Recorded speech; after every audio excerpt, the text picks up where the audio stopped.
siempre estás sobrando, siempre estás sobrando, aunque no pueda ver, estás sobrando, aunque no pueda ver, siempre estás sobrando, siempre estás sobrando, aunque no pueda ver, estás sobrando, aunque no pueda ver, estás sobrando, siempre estás sobrando, siempre estás sobrando, aunque no pueda ver, estás sobrando, aunque no pueda ver, siempre estás sobrando, siempre estás sobrando, milagroso, abres camino, cumples promesas, luz en tinieblas, mi Dios, así eres tú. Milagroso, abres camino, cumples promesas, luz en tinieblas, mi Dios, así eres tú. You are here, working in our midst. I worship you, I worship you.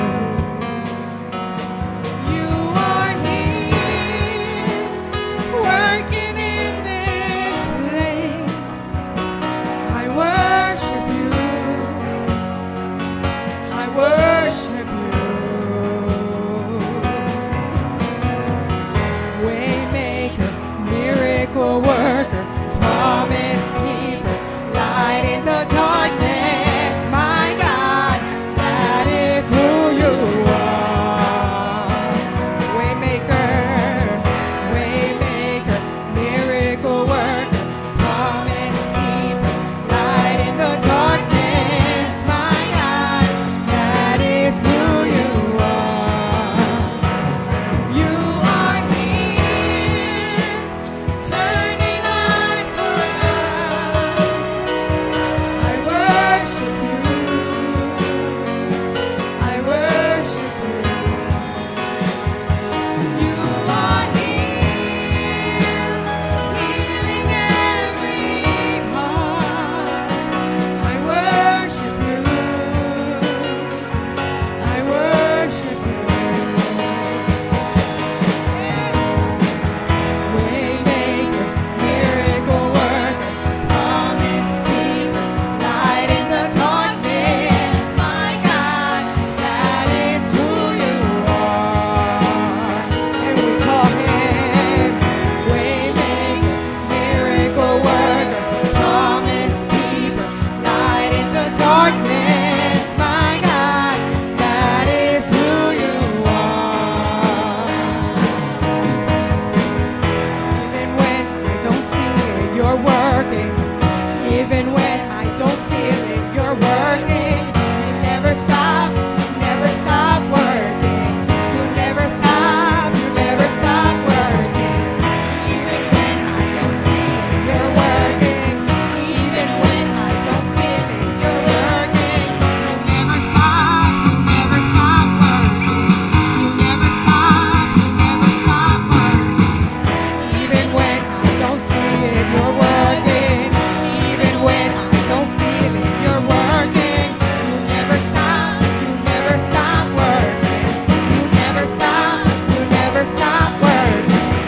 Waymaker, miracle worker, promise keeper, light in the darkness, my God, that is who you are. Waymaker, miracle worker, promise keeper, light in the darkness, my God, that is who you are. Milagroso, abres camino, cumples promesas, luz en tinieblas, mi Dios, así eres tú. Milagroso, abres camino.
Gloria, gloria al Señor.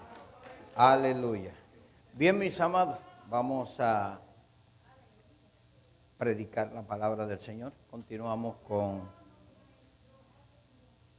lo que hemos comenzado hace ya 3 domingos atrás. Y se pueden quedar sentados. Queremos volver sobre el mismo texto para finalizar hoy nuestra serie de nuevos comienzos.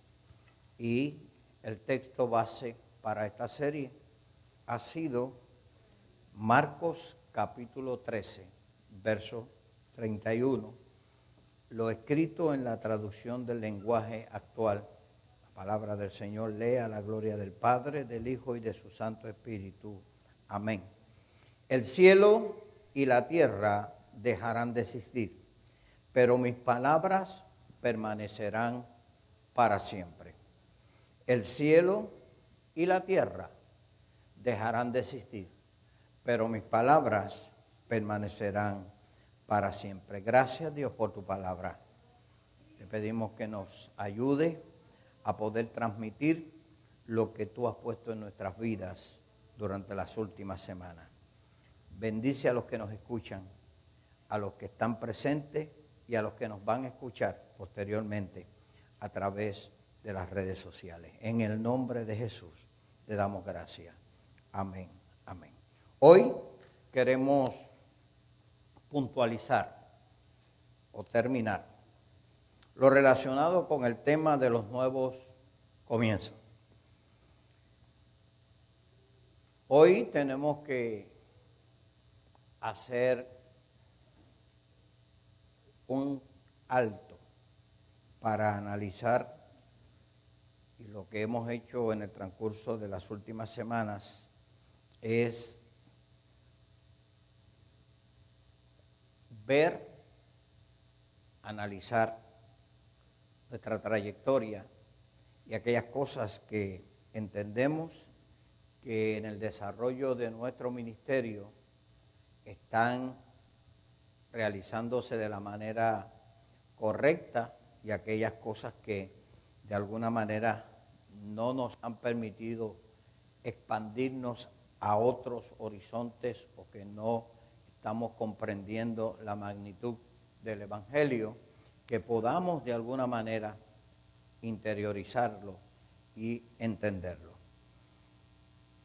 Todos estos años, 18 años, desarrollando el ministerio de nuestra iglesia, y este mensaje quiero adelantarle, mayormente va a ser para la iglesia local. Los amigos que nos escuchan pues atesorarán aquellas cosas desde la perspectiva del lugar donde se congregan, si es que tienen alguna iglesia, pero va dirigido a la iglesia local. Todos estos años que hemos estado juntos y las experiencias que hemos vivido, realmente no hubiesen terminado en beneficio para todos y cada uno de nosotros si no hubiésemos contado con la ayuda del Señor y la dirección de su Santo Espíritu.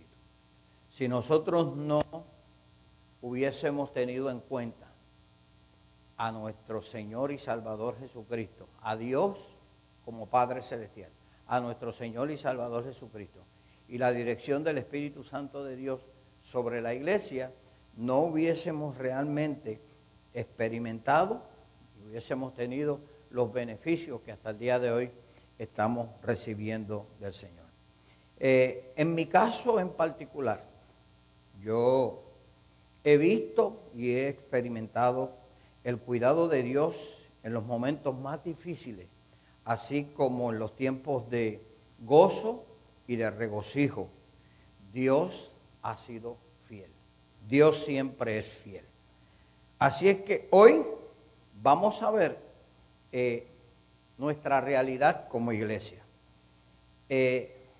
Enfrentarnos a dificultades para realizar cambio parece que es el modelo más efectivo de Dios para llevarnos a realizar esos cambios que Dios quiere que nosotros realicemos.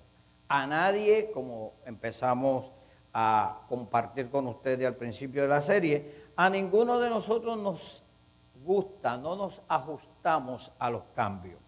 Sin embargo, cuando miramos el modelo bíblico, cuando miramos la trayectoria de Génesis hasta Apocalipsis, la historia y el diario de los hombres y mujeres de Dios ha sido el constante cambio. Los cambios más difíciles de aceptar es cuando pensamos que estamos en un lugar de confort o en un tiempo de confort. Cuando usted piensa, aquí yo estoy bien, como le pasó al profeta Jonás, cuando estaba debajo de la calabacera, decía, esto está bueno aquí. Hasta el día que el Señor le envió un gusano que le comió la calabacera. Entonces se enojó y se molestó. Pero había una lección y había un proceso de cambio y transformación en la mente del profeta. Y cuando usted mira la Escritura, todo el contenido de la misma y de los hombres y las experiencias de los hombres y de las mujeres de Dios es realmente una realidad de cambios donde Dios está haciendo lo correcto para que nosotros entremos en lo que es el modelo de Dios. Eso no nos gusta, no nos ajustamos. La mayoría de los casos, como le dije, no nos gusta en la manera en que Dios lo hace, en la manera en que Dios procesa. Y si nos damos cuenta, el final del proyecto de Dios siempre trae alegría y trae gozo y trae bendición a nuestra vida. O sea, que lo que Dios hace siempre va a ser lo mejor. Así que si usted está pasando por un proceso de cambios, usted no empiece a protestar, por favor. No empiece a volverse inconforme y a altercar o decir, como decimos en nuestro lenguaje, que realmente nunca vamos a tener éxito, a pelear con Dios. Con Dios no se pelea. Dios es el creador y Dios sabe lo que está haciendo. Nosotros simplemente debemos someternos a lo que Él determine. Así es que no puedo dejar el pensamiento en el vacío sin mencionar que esos planes que Dios tiene siempre tienen que ir apegados a la mano de lo que son sus leyes, sus exigencias y el carácter espiritual y moral de Dios. Dios nunca va a hacer nada que vaya a ir en contra de lo que dice su palabra. Y aunque usted se va a encontrar una serie de personas que va a argumentar y que le va a traer a usted algún tipo de cuestionamiento o pregunta capciosa donde quiere ridiculizar la acción de Dios, la determinación de Dios por algo en particular, la realidad es que lo que Dios hace, usted, ni yo, ni nadie debe cuestionarlo. ¿Cuánta gente dicen, por qué si Dios es bueno y por qué si Dios es amor, hay hambre alrededor del mundo? ¿Por qué hay unas naciones que tienen mucho y otras que tienen poco? ¿Por qué hay unas que se matan los unos a los otros? Pero antes de realizar esa pregunta, nosotros debemos examinar la razón y el por qué ocurren todo este tipo de cosas en diferentes lugares alrededor del mundo. Por lo tanto, las obras del Señor van a estar siempre ligadas y apegadas a su amor y a su misericordia. Y vuelvo y le repito, cuando usted lee el caso del profeta Jonás, Jonás se molesta porque Dios tuvo misericordia de una nación que era rebelde, sangrienta, que eran los enemigos de su pueblo y que Dios los perdona. Y la respuesta de Dios es que si él se molestó cuando Dios le quitó la calabacera, que él no tomó en consideración que Dios también tuvo misericordia de aquella nación que realmente recibió el mensaje y se arrepintieron y se humillaron delante de Dios. O sea, hay cosas que usted no las puede cuestionar. Hay cosas que usted ni yo las debemos cuestionar porque Dios es santo, es justo y es un Dios bueno. Eso lo tenemos que tener bien claro. Dios es bueno aunque yo no tenga un centavo en el bolsillo. Dios es bueno aunque yo esté enfermo. Dios es bueno aunque me boten del trabajo. Dios es bueno aunque me choquen el vehículo. Dios es bueno aunque me pase una tragedia. Dios sigue siendo bueno. Y Dios sigue siendo justo y Dios sigue siendo santo. Entonces, somos nosotros los responsables de ejecutar los planes y la voluntad de Dios conforme a sus directrices. Aquí entonces entramos en lo que es la responsabilidad de los pastores, de los líderes de la iglesia, de los ministros de la casa, y como les dije, este mensaje va dirigido a nuestra congregación. Es necesario entonces que esos líderes, que son ministros y que esos que ejecutan la voluntad de Dios dentro de la iglesia, tengamos tiempo para intimidar con Dios. Usted no puede dirigir la vida de la iglesia desde la playa. Y ir a la playa no es pecado. Y ir al río no es pecado. No confundan una cosa con la otra. Pero yo no me puedo estar dando una vida de magnate, como dicen la gente por ahí, desde la orilla de una playa o de un río, y dándole directrices a ustedes lo que deben de hacer y lo que no deben de hacer. Yo tengo que tener tiempo de intimidad con Dios.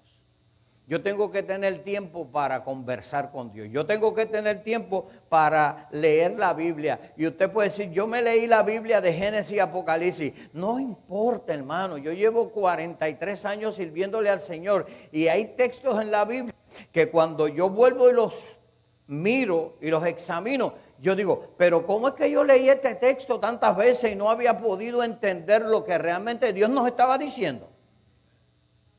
Porque cada día Dios nos ministra de diferentes formas y de diferentes maneras.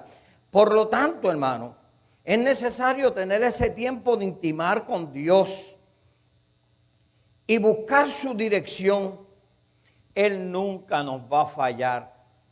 Dios nunca nos va a abandonar. Vayamos entonces a nuestra experiencia en los últimos años en el caminar con Dios. Póngase usted en la posición. ¿Cuál ha sido su experiencia con Dios? ¿Qué lugar tiene Cristo en su vida? ¿En qué posición está Cristo en la vida suya? ¿En qué posición está Cristo en el ministerio de Nueva Esperanza? ¿En qué posición está Cristo en nuestras predicaciones, en nuestras enseñanzas, en todo lo que está centrado en el ministerio y lo que hacemos para el Señor? Yo quiero hoy reafirmar que todo nuestro ministerio, nuestra vida, nuestras enseñanzas, nuestra predicación, todo lo que está alrededor de este ministerio tiene que estar en la persona de Cristo. Esto tiene que girar sobre la persona de Cristo. Si el ministerio, si su vida, si su predicación, si su enseñanza no está girando alrededor de la persona de Cristo, usted tiene un problema. Él es el Señor y Él es nuestro Salvador. Dios el Padre lo escogió desde la fundación del mundo para ser nuestro Salvador. Por lo tanto, Él merece nuestro respeto. Él merece nuestra adoración. Él merece nuestra alabanza. Él merece que le dediquemos tiempo a Él. Él merece que nosotros lo reverenciemos. Y Él merece que todos y cada uno, cuando hablamos, cuando conversamos, cuando tratamos de hablar de la verdad de Dios, no dejemos fuera de esa conversación a Cristo. Cristo tiene que estar en el centro de toda la conversación en relación a la salvación del ser humano. Él es el Señor, Él es el Salvador, Él es mi amigo, Él es mi consejero. Pero Pablo lo dice de una mejor forma que yo. Busque conmigo el libro de Colosenses capítulo 1. Gloria sea al Señor Jesús. El apóstol Pablo, en el capítulo 1 de Colosenses, versículo 15 al 20, mire cómo Pablo lo presenta. Y le estoy hablando de la versión de la traducción en lenguaje actual. Dice el apóstol, Colosenses capítulo 1, versos 15 al 20. Cristo es el Hijo de Dios y existe desde antes de la creación del mundo. Él es la imagen del Dios que no podemos ver. Por medio de Él, Dios creó todo lo que hay en el cielo y en la tierra. Lo que puede verse y lo que no se puede ver. También los espíritus poderosos que tienen dominio y autoridad. En pocas palabras, Dios creó todo por medio de Cristo y para Cristo. Grande y poderoso es Dios. Cristo existía antes de todas las cosas. Por medio de Él todo se mantiene en orden y Él gobierna a su iglesia y le da vida. Aquí entramos usted y yo en la ecuación. Él es la cabeza y la iglesia es su cuerpo. Cristo es el principio de todas las cosas. Por eso Él fue el primero en resucitar para que ocupe el primer lugar en todo. Y en Él se encuentra todo el poder divino. Por medio de Cristo, Dios hizo que todo el universo volviera a estar en paz con Él. Y esto lo hizo posible por medio de la muerte de su Hijo en la cruz. ¿Qué clase de declaración hace el apóstol Pablo? Si sacamos a Cristo del evangelio, realmente no hay evangelio. Si sacamos a Cristo del plan de salvación para la humanidad, no hay plan de salvación para la humanidad. Si desligamos a Cristo de nuestra vida, no tenemos esperanza ninguna. Por lo tanto, Pablo en estos versículos le da un duro golpe a aquellos líderes y personas que centran su predicación o enseñanza teológica en otras cosas que no sean Cristo. Hay quienes centran su ministerio en su persona.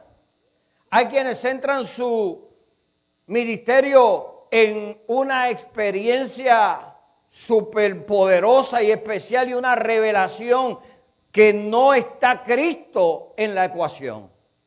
Entonces, todas esas experiencias quizás pueden ser de alguna manera argumentadas o quizás para esas personas esa experiencia puede haber sido un momento en particular en sus vidas, pero si sacamos a Cristo no nos sirve de nada esa experiencia.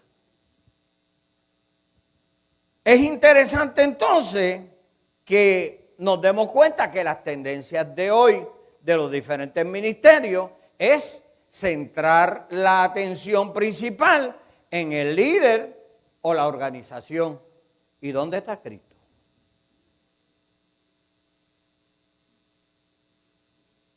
Su atención principal está en cómo lo hago, cómo compito con mi vecino, ¿Cómo compito con mi otro compañero de ministerio? ¿Cómo compito con otra iglesia? ¿Cuán poderoso yo quiero ser? ¿Cuánto quiero que mi nombre sea anunciado a través de la noticia, a través de las redes sociales, a través de diferentes medios? ¿Cómo yo creo que sea mi nombre el que tenga relevancia? Pero ¿dónde está Cristo? ¿Dónde se encuentra Cristo? Si no tenemos realmente en consideración que Cristo es el centro de todo lo que nosotros realizamos y hacemos, lamentablemente estamos perdidos.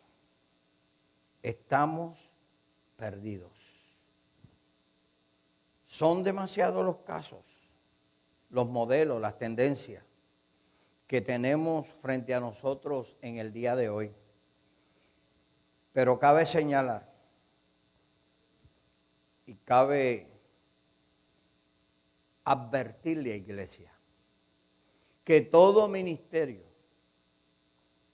todo aquel que trate de salirse del círculo de la persona de Cristo, de sus principios éticos, morales y espirituales, usted tiene la capacidad para discernir, para decidir y para apoyar o no apoyar ese tipo de ministerio.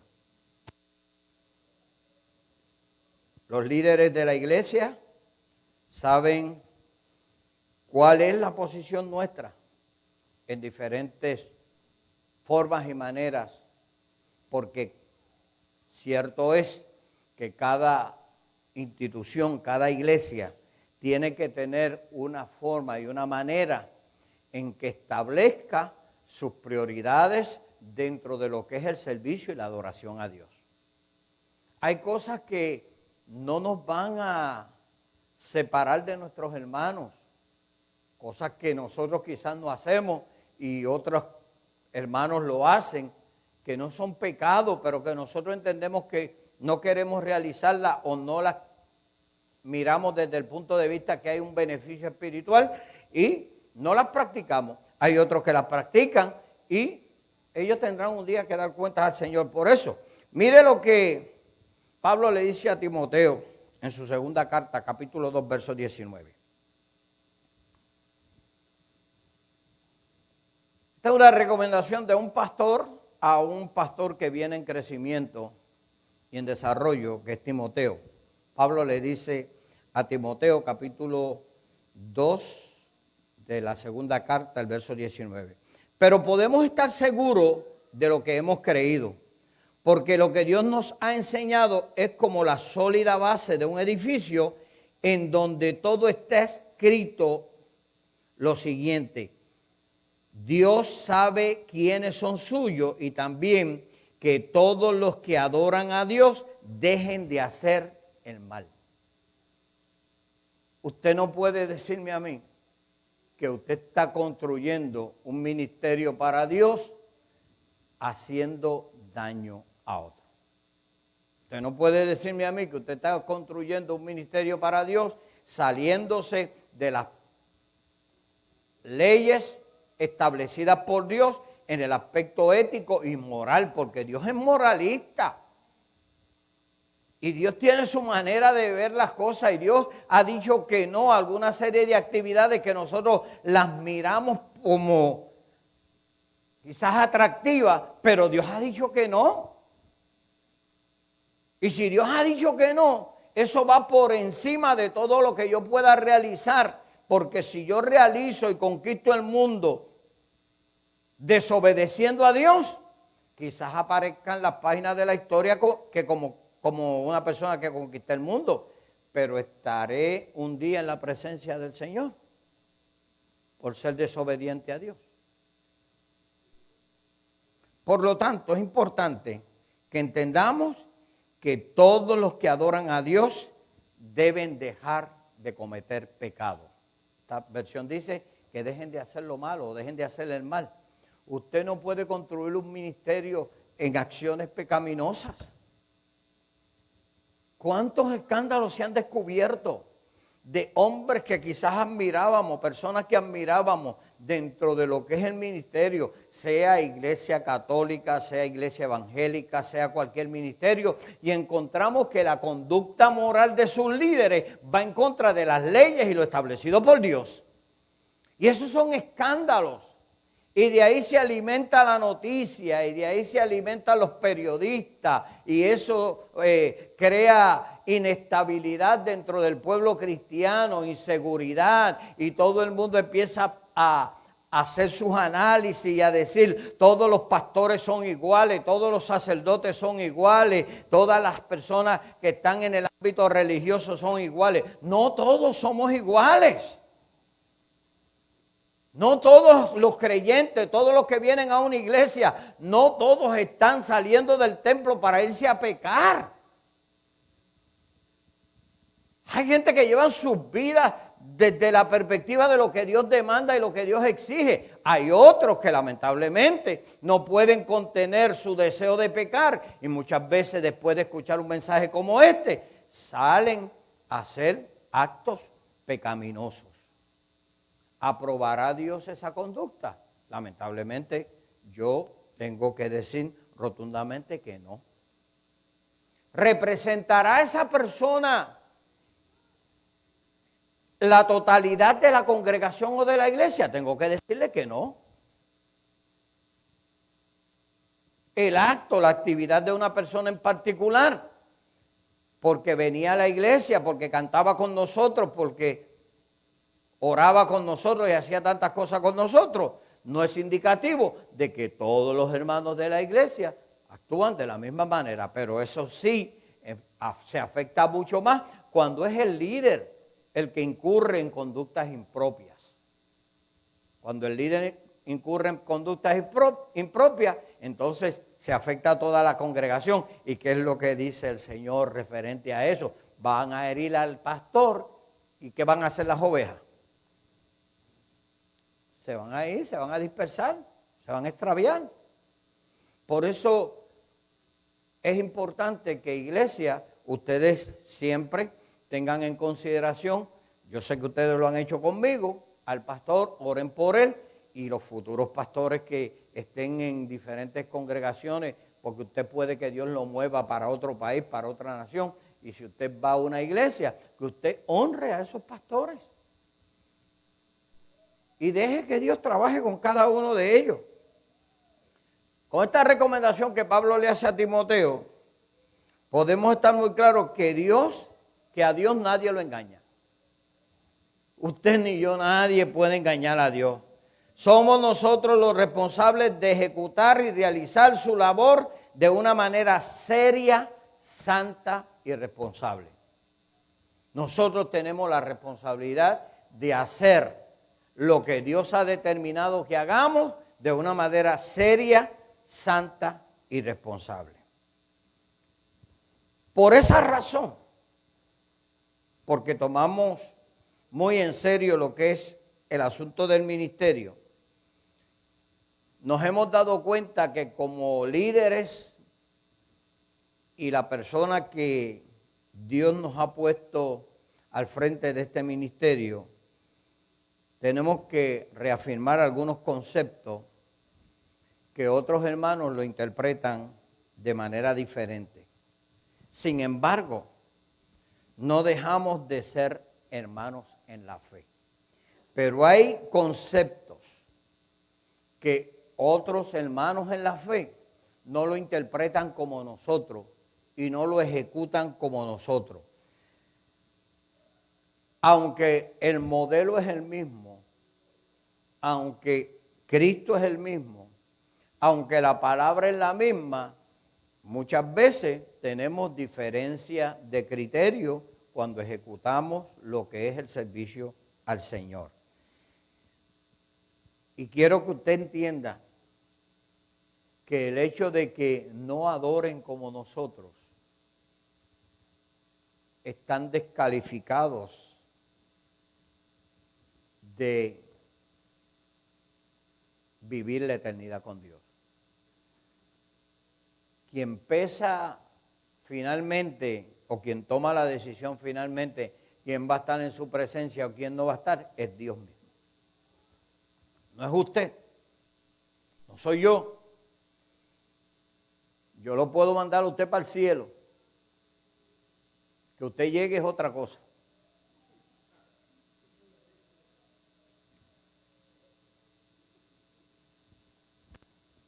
Y eso me recuerda en una ocasión que yo tenía una interrogante sobre cómo manejamos. Yo no estaba todavía en el ministerio, pero sabía que iba a terminar ahí. Y le pregunté a un ministro, ¿cómo usted maneja el asunto cuando lo invitan a atender un funeral de alguien que usted sabe que no es cristiano, que no servía al Señor? Y él me dijo, eso es sencillo. Y yo, ¿es sencillo? ¿Cómo de sencillo? Y me dice, yo los envío para el cielo, que lleguen es otra cosa. Y suena jocoso, pero cuando usted hace un análisis de esta expresión y esta respuesta que él me dio, usted lo ponen entre la espada y la pared cuando usted llega a un lugar donde usted sabe que la persona no es creyente, pero usted no es el que decide ni define si la persona está en la presencia de Dios o va a ir a la presencia de Dios o no. Eso lo determina Dios. Y entonces a los que están ahí presentes, a esos familiares dolidos, usted le va a hacer fuerza en su dolor y en su llaga, como decimos, en medio de un momento bien difícil. Hay que trabajar con conceptos diferentes e ideas diferentes. Yo no me metería en esa dirección de enviarlo o descalificarlo, pero sí hablaría de que el Señor traerá consuelo a aquellos que están sufriendo. Porque sí yo puedo garantizar que Dios consuela a los que están sufriendo. ¿Quién va al cielo y quién no va al cielo? Lo determina Dios, no lo determino yo. Eso lo determina el Señor.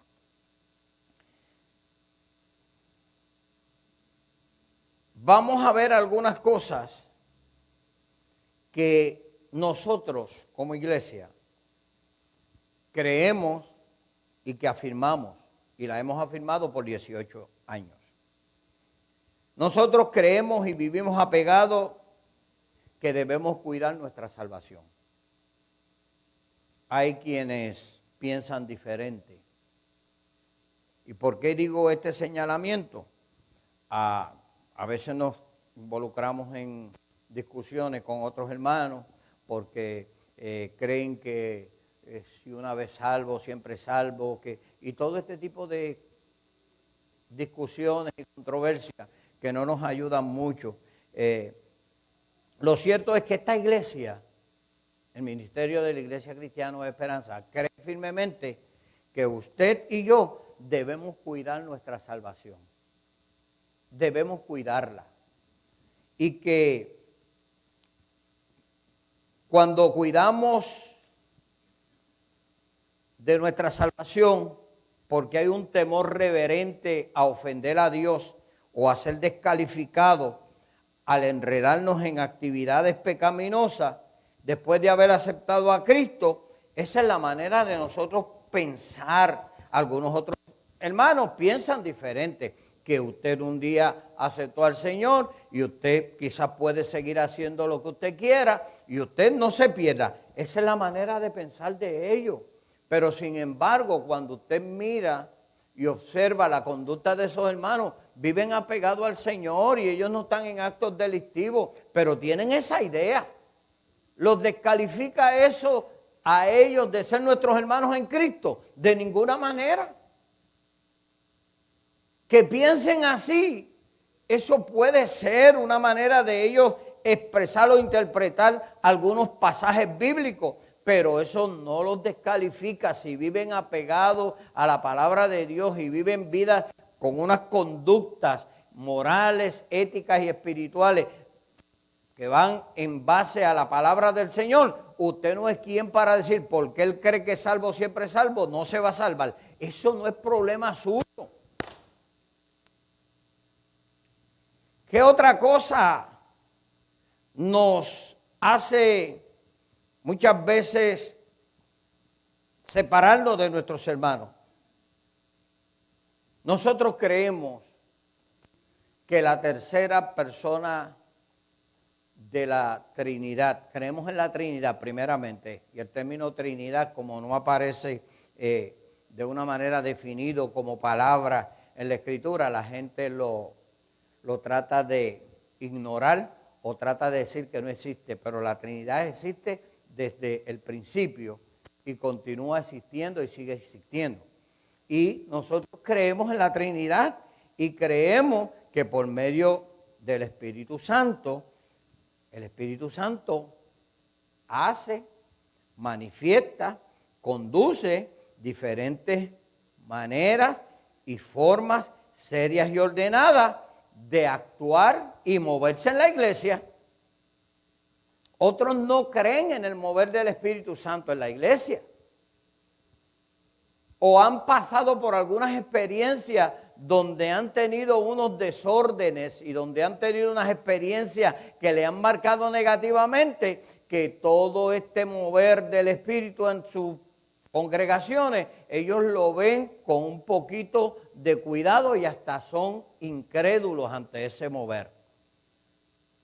Pero se mantienen en Cristo y aman a Cristo y viven para Cristo y son tan celosos de la vida de Cristo que por esa razón se convierten en jueces, en juzgar cosas que solamente el Espíritu de Dios las sabe. Se descalifican ellos de salvación. Por eso no es problema mío, es un problema de ellos con Dios y Dios es el que los va a juzgar. Nosotros creemos como iglesia y apoyamos el llamado al ministerio tanto de los hombres como de las mujeres. Claro que lo creemos. Sin embargo, hay otros hermanos en la fe que no creen en el ministerio de la mujer, que se afirman en sus posturas de que el hombre fue creado primero y después la mujer y que la mujer debe obedecer a su marido y toda esta serie de textos bíblicos que aparecen en la Escritura por una cultura que es diferente a la nuestra y de unos tiempos que son diferentes a los nuestros y quieren justificar y descalificar a las mujeres de los ministerios. Mire a su alrededor y cuente los varones que hay aquí.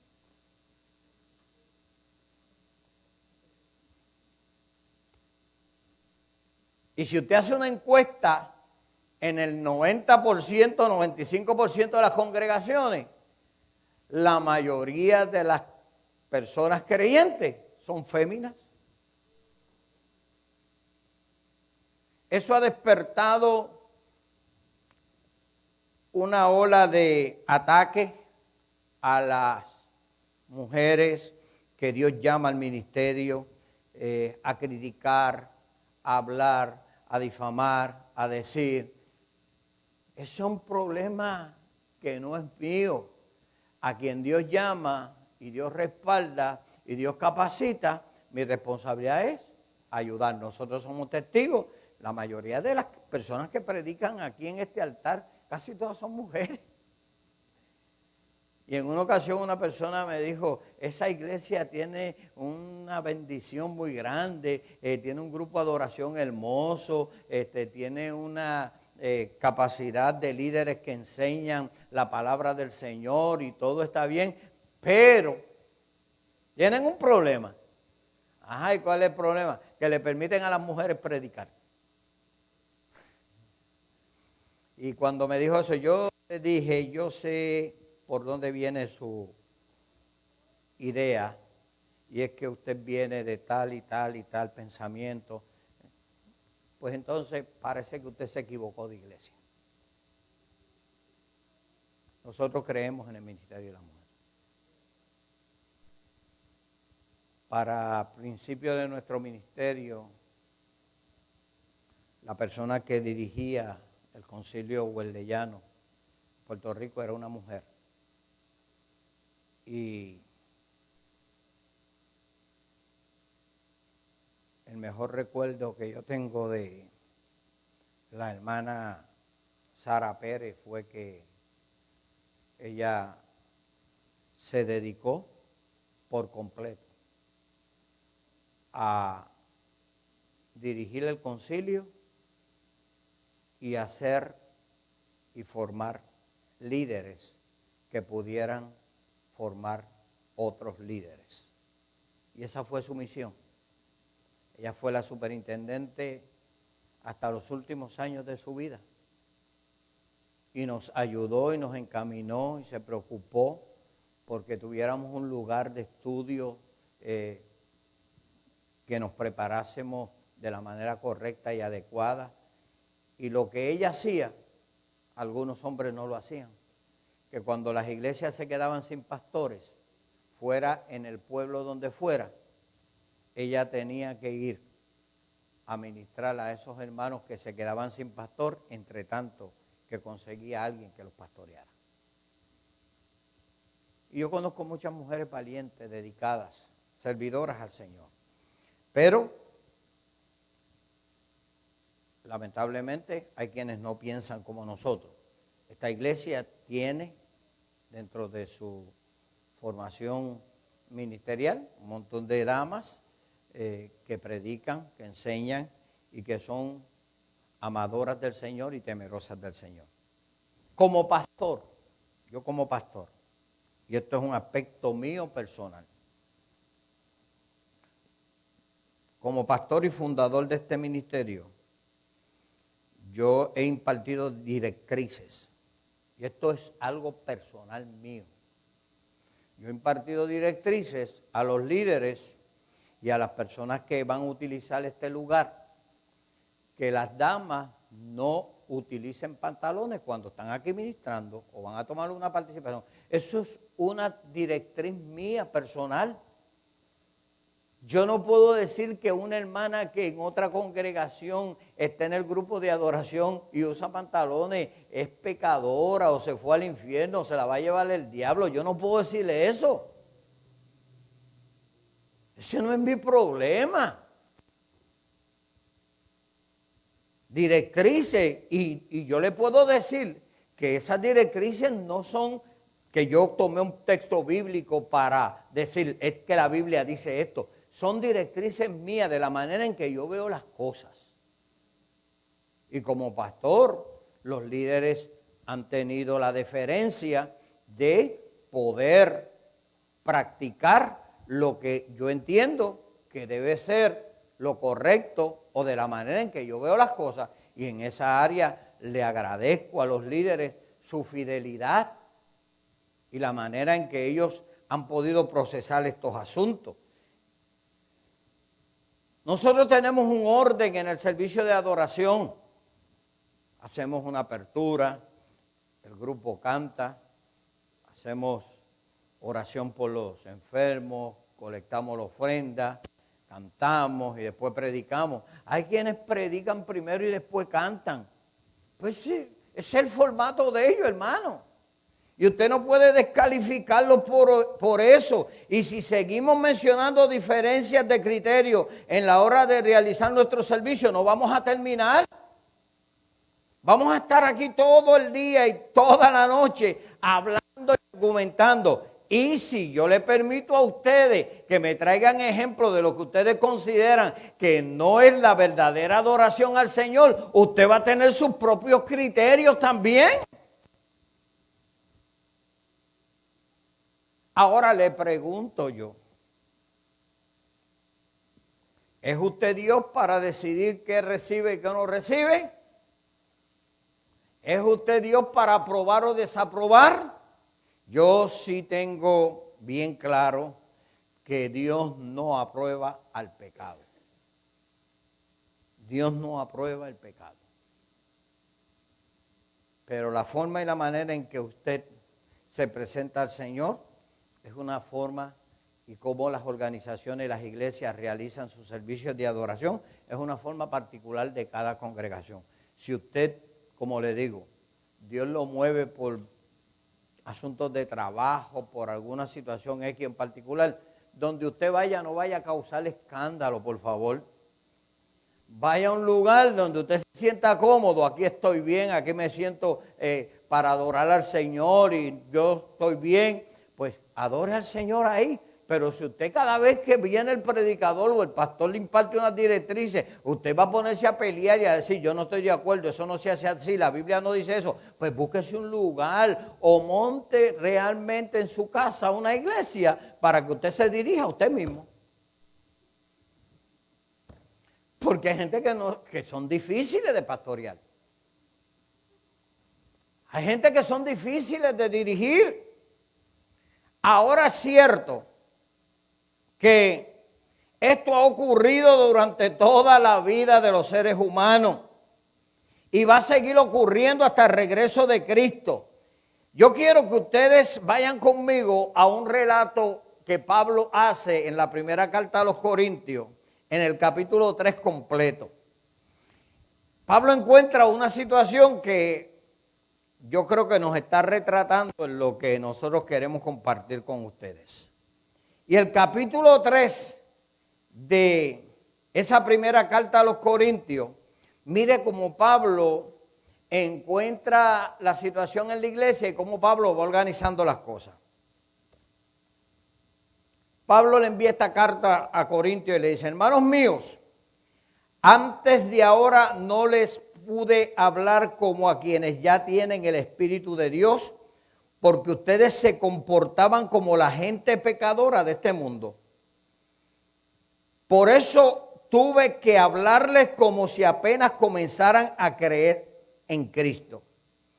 En vez de enseñarles cosas difíciles, les enseñé las cosas sencillas, porque ustedes parecen niños pequeños que apenas pueden tomar leche y no alimentos fuertes. En aquel entonces no estaban preparados para entender cosas más difíciles y todavía no lo están, pues siguen viviendo como la gente pecadora de este mundo. Tienen celos los unos por los otros y se pelean entre ustedes, porque cuando uno dice, yo soy seguidor de Pablo, y el otro contesta, yo soy seguidor de Apolo, están actuando como la gente de este mundo. No se dan cuenta de que así se comportan los pecadores. Después de todo, Apolo y yo solo somos servidores de Dios para ayudarlos a crecer en Jesucristo. Cada uno de nosotros hizo lo que el Señor nos mandó a hacer. Yo les anuncié a ustedes la buena noticia de Jesucristo y Apolo les enseñó a seguir confiando en Él, pero es Dios quien los ha hecho confiar más en Cristo. Así que lo importante no es quién anuncia la noticia ni quién la enseña. El único importante es Dios, que es quien aumenta nuestra confianza en Cristo. Tanta importancia tienen los que anuncian la noticia como los que la enseñan. Cada uno de ellos recibirá su premio según el trabajo que haya hecho. Apolo y yo somos servidores de Dios y ustedes son como un campo de trigo, como un edificio construido por Dios, del cual Dios es el dueño. Dios, por su bondad, me permitió actuar como si yo fuera el arquitecto de este edificio. Y yo, como el buen arquitecto, puse una base firme.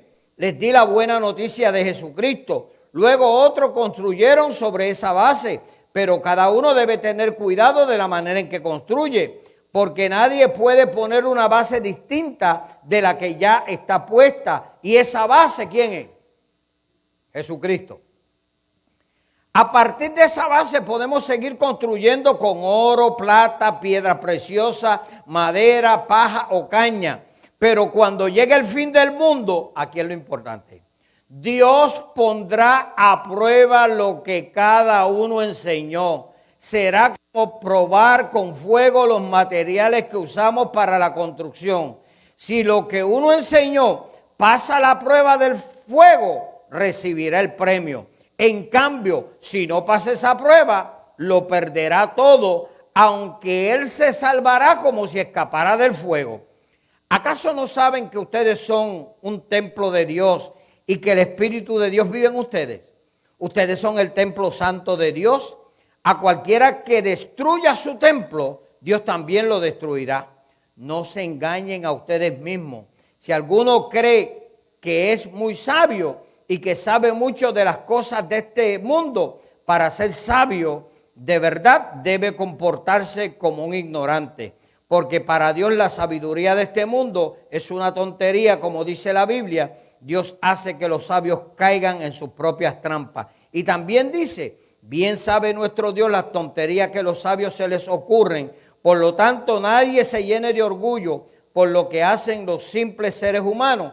En realidad, todo es de ustedes. Pablo, Apolo, Pedro, el mundo, la vida, la muerte, el presente y el futuro, todo es de ustedes y ustedes son de Cristo y Cristo es de Dios. Entonces, ¿por qué peleamos?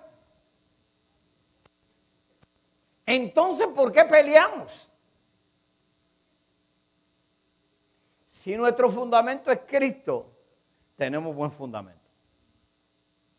Si estamos fuera del fundamento de Cristo, iglesia, yo creo que vamos por mal camino. Y yo quiero definir y terminar con esta serie.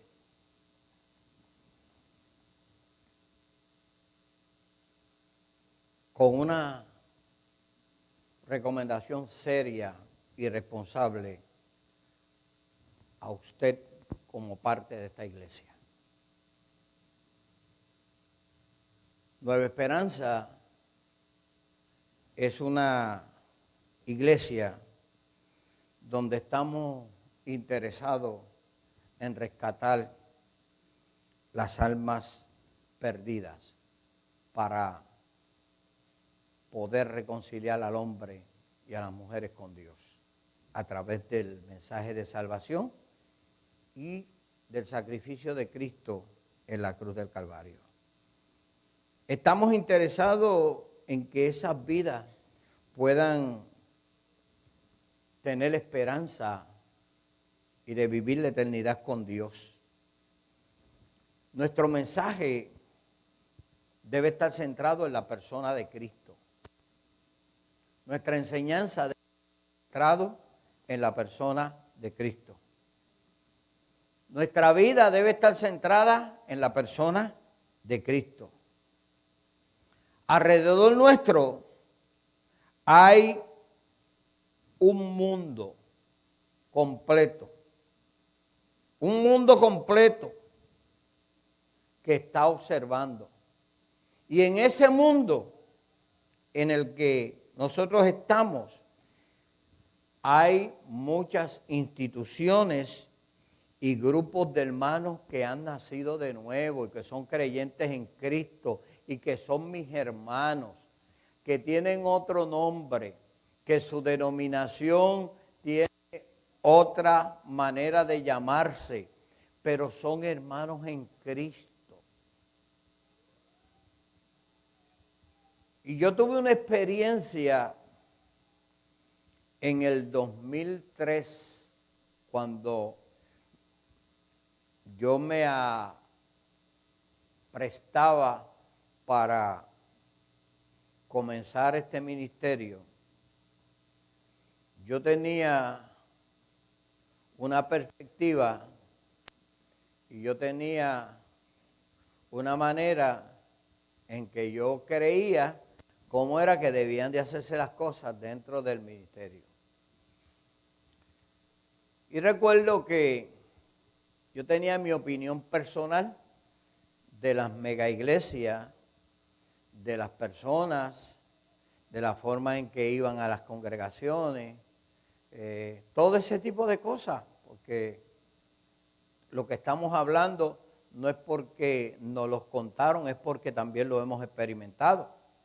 Recuerdo que un día yo estaba orando y diciéndole al Señor que yo estaba dispuesto a comenzar un ministerio, pero que no entendía realmente ese tipo de ministerio. Unas horas más tarde, después de estar orando, enciendo la televisión y hay una iglesia americana numerosa teniendo un culto y me llamó mucho la atención la adoración, aunque no entendía mucho el idioma, pero me atraía la adoración. Y fue ese momento en que el Espíritu Santo de Dios trajo a mi vida una idea y un pensamiento que me hizo cambiar mi manera de pensar. Y en aquel momento tuve que llorar delante de la presencia del Señor. La administración del Espíritu de Dios a mi vida en ese momento fue que si era yo capaz de entender que por toda esa gente que estaba ahí adorando, también Cristo había ido a la cruz del Calvario. Que quién era yo para descalificar a aquellas personas por la forma en que se arreglaban, en la forma en que vestían o en la forma en que adoraban. Y fue una administración del Espíritu de Dios a mi corazón tan fuerte que yo tuve que simplemente ponerme a llorar. Y entender que ese no es criterio mío, que yo no soy el que decido quién se salva o quién se condena, que yo no soy la persona indicada para establecer la manera y la forma de cómo se debe adorar y exaltar, que mi responsabilidad es estudiar lo que dice la Biblia, seguir el consejo de Dios, vivir a la altura de lo que Dios demanda para cada uno de los que quieren servirle y examinar con cuidado los requisitos a lo que yo pretendía o me adelantaba para realizar, que era el ministerio pastoral.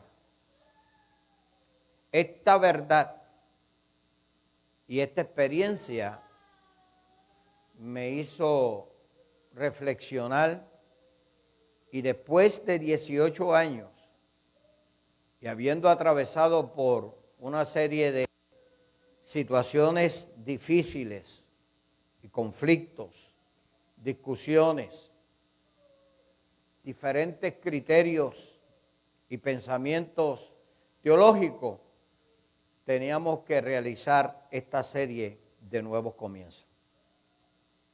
Nuevos comienzos no es que la iglesia ahora se va a mundanalizar. Nuevos comienzos no es que vayamos a aceptar cuanto ejemplo veamos por ahí y queramos apoderarnos y aplicarlos a la iglesia. Nuevos comienzos significa que nosotros como iglesia tenemos una estructura y una formación única, que otras iglesias tienen también esa formación única, que otros concilios tienen esa formación única, que cada una de las instituciones tiene esa formación única, que es la revelación de Dios a la vida del líder, de las personas que están ahí, y que usted no es el sumo pontífice de todas las iglesias alrededor del mundo.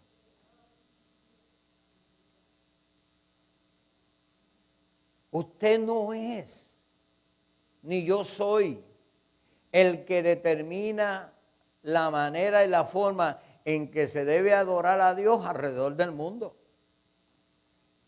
Hagamos lo que nosotros hemos establecido como iglesia y con mucho respeto, sin intención de que nadie se vaya a sentir herido. Si usted llega a nuestra congregación y realmente usted piensa de otra manera que no es la manera de nosotros pensar, mire, yo creo que si nosotros estamos confiados, conformes de que lo que estamos haciendo lo estamos haciendo para Dios, por agradar a usted, no vamos a cambiar la manera si estamos adorando a Dios en espíritu y en verdad. Si estamos honrando a Dios, si moral, espiritualmente, éticamente, estamos haciendo lo correcto delante de Dios. Tenemos que tener nuevos comienzos, pero el nuevo comienzo debe estar aquí, en la cabeza de usted, en su mente, en saber que nuestros enemigos no son mis hermanos que piensan diferente, o que visten diferente, o que cantan diferente, o que viven arraigados en los coritos. No, eso no es mi enemigo. Mi enemigo es quien tiene atado al mundo y a los pecadores y no los deja que le resplandezca la luz de Cristo. El enemigo nuestro es Satanás, su imperio. Y para luchar y pelear contra ese imperio necesitamos la colaboración de todos mis hermanos. Necesitamos unirnos. Cristo dijo, un reino dividido no puede permanecer. Porque a Jesús lo catalogaron también y le dijeron que él echaba demonios por medio del príncipe Belcebú. Y él le dijo, un reino no puede dividirse para poder lograr tener victoria. Para poder tener victoria, la iglesia tiene que estar unida. Que tengamos directrices diferentes, que tengamos protocolos diferentes, que todavía mantenemos una serie de pensamientos, ideas que nos han beneficiado y nos han ayudado a mantenernos en el Señor. Gloria al Señor por eso. Pero no podemos de ninguna manera.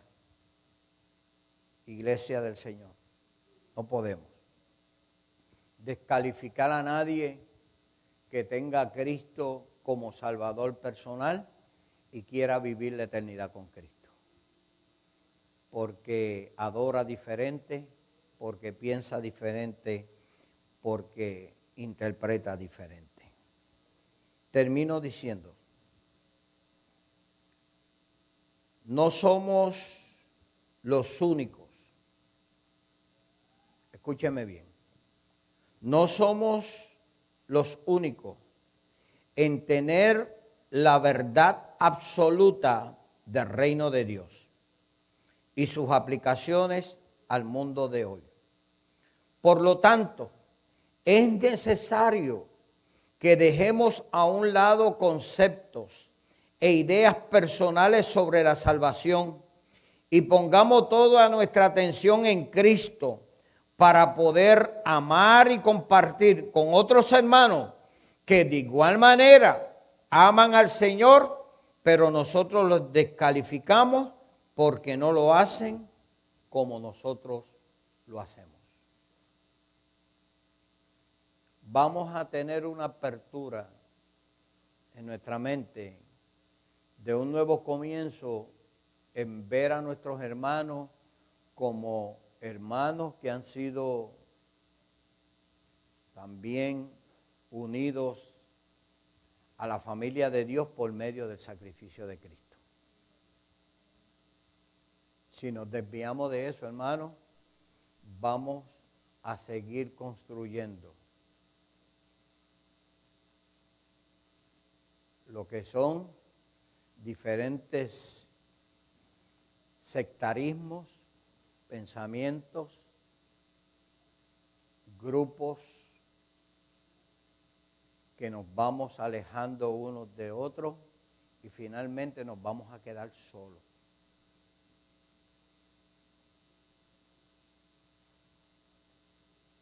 Pensemos los próximos años que nos tocará enfrentar a una generación de jóvenes que piensa diferente a nosotros.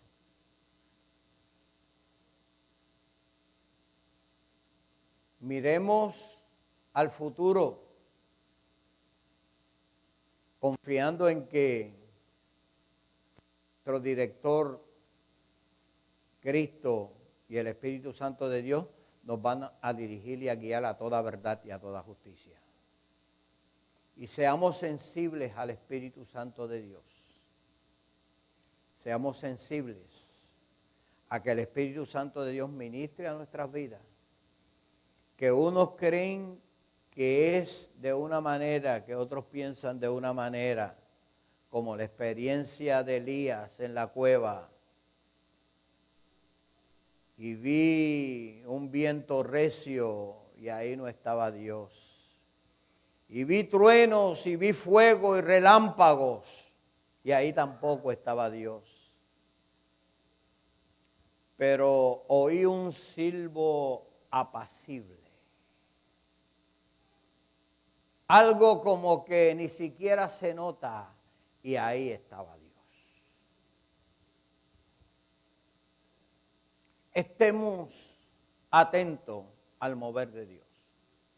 No sabemos cuándo Dios nos va a sorprender.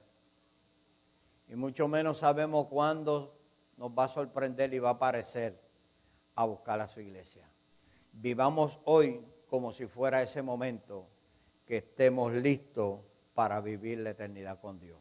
Dejémonos de pelear los unos con los otros y tengamos una experiencia de nuevo comienzo para ver a nuestros hermanos como gente que han sido transformada y redimida por el poder del Espíritu Santo de Dios. Dios les bendiga, Dios les guarde y que la paz de Dios esté en sus vidas siempre.